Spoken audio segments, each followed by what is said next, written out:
What is your outlook for Cam Newton on the Patriots? How does that kind of interplay with Cam Newton himself and some of the other players?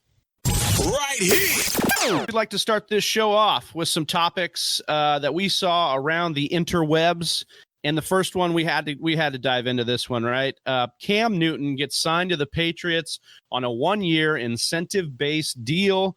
It is for the minimum, but it's got a lot of incentives laden in there. So to make up to what, $7-8 million, I believe. Yeah, is what I believe it said. so, which is still small for a quarterback. But this 1-year deal, he could eventually parlay into a massive deal next year with or without the Patriots if he were able to stay healthy and do what he has done over his career. So, Johnny, what is your outlook for Cam Newton on the Patriots?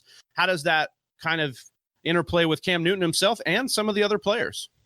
Yeah, I just, again, I'm just going to go off on a little bitter Barry rant here.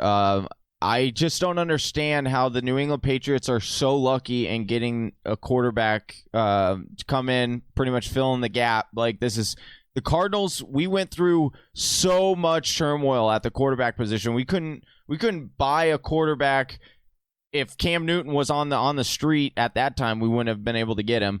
So this is just frustrating that they could go from Tom Brady, or from Bledsoe to Brady to Cam Newton now as a bridge. And all of a sudden, the initial thought is that, hey, this is great. This is such great news. It uplifts Julian Edelman, uplift to N'Keal Harry for all the people that were worried about N'Keal Harry and Dynasty. Now you guys have a legit opportunity. You could see N'Keal Harry starting to rise already in mock drafts. He's worth the late round flyer to me now. So that's really interesting because we've seen Cam Newton, what he can do to the weapons around him. DJ Moore, he had a very productive rookie season. So that's very, very interesting. I do think it is a slight downgrade to Sony Michel. But I want to talk about Cam Newton specifically, Travis. I understand, like the whole topic is just the New England Patriots. And I'm not, I wouldn't say that with Cam Newton come there, all of a sudden all those guys are significant increases or significant decreases. But I want to talk about Cam Newton because what does this mean for the quarterback position, right? Well, the first thing I want to point out is that you've got Ron Rivera. Can we get this guy on the show, Chelsea? Is there any way we can get Ron Rivera on the show? Riverboat Ron. The reason why I'm questioning, have you? I'm working on it. Thank you. I appreciate it because the reason why is you see this guy. I mean, he's just handing out massive compliments left and right. Maybe we could get one of those. Maybe he'll compare us to like Matthew Berry's show or something, or maybe like NFL Network's, Get Up or something. I don't know, because he is just pumping up every single one of his former players or just players in the league. He comes out here and tells everyone don't sleep on Cam Newton with the New England Patriots. So that was really, really interesting. But just talking from Cam Newton's standpoint, Travis, he's only played 16 games once out of the last 4 years. In 2016 and 2018, he played 14 games apiece.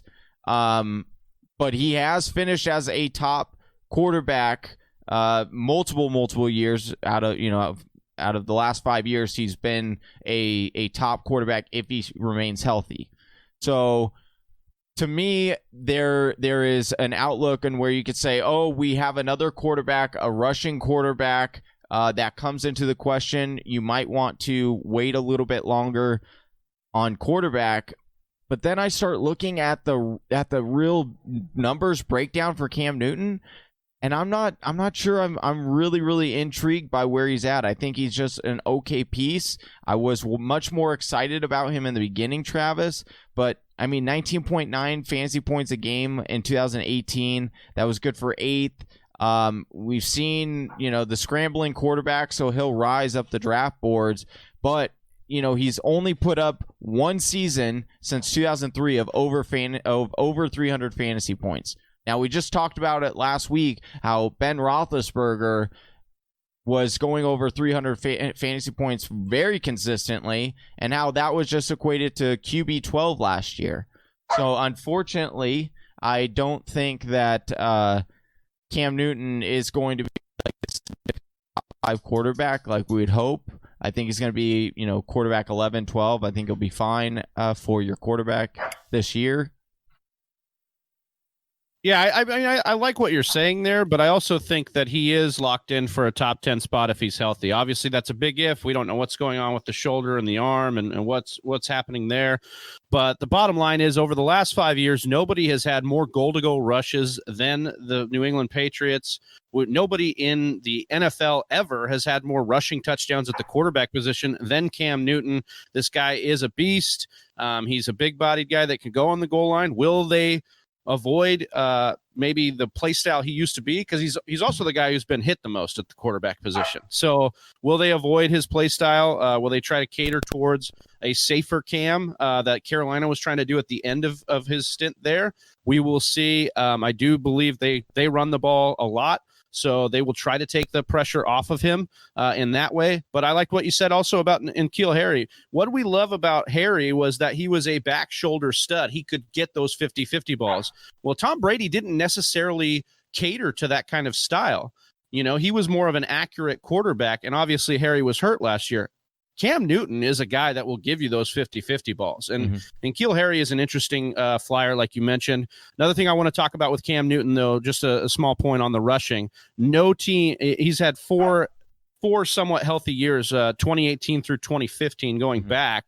And in those times, he's averaged 24% of his team's rushing market share. So he rarely dips below 20 and has pushed for 30% at times. So I think that's an interesting take here. And I do agree with you on Sony Michel. I would be hard-pressed to think that Sony Michel could break out if Cam Newton's healthy, just because of the touchdown downside, so to speak, with Cam Newton being there. As always, make sure, for now, actually, brand new is the fantasy football hotline that we have for you. That's 1-833-4FF-TALK. You could also hit us up there, 1-833-4FF-TALK. For Johnny Game Time Hicks, Chelsea Lee Byers, I'm Big Travie. We are the Fantasy Whisperers, and we're out. Peace. Go buy the draft kit on presale. FantasyWhispers.com. Thank you for listening to the Fantasy Whisperers podcast. You can hear more from John and Travis on Google Play, SoundCloud, and iTunes. You can also follow us on Instagram, Facebook, and Twitter at TF Whisperers.